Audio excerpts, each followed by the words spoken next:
வணக்கம். தமிழன் செய்தி களம்.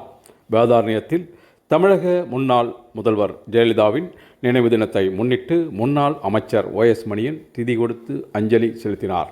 தமிழக முன்னாள் முதல்வர் இரும்பு பெண்மணி என போற்றப்பட்ட ஜெயலலிதாவின் 8ஆம் ஆண்டு நினைவு தினத்தை முன்னிட்டு வேதாரண்யம் சன்னதி கடற்கரையில் முன்னாள் அமைச்சரும் அதிமுக அமைப்பு செயலாளருமான OS மணியன் மறைந்த முன்னாள் முதல்வர் ஜெயலலிதாவுக்கு திதி கொடுத்து தனது அஞ்சலியை செலுத்தினார். மறைந்த தமிழக முதல்வர் ஜெயலலிதாவுக்கு தொடர்ந்து ஒவ்வொரு ஆண்டும் முன்னாள் அமைச்சர் OS மணியன் திதி கொடுத்து வருகிறார் என்பது குறிப்பிடத்தக்கது. திதி கொடுக்கும் நிகழ்ச்சியில் நாகப்பட்டினம் மாவட்டத்தைச் சேர்ந்த அதிமுக நிர்வாகிகள் கலந்து கொண்டனர்.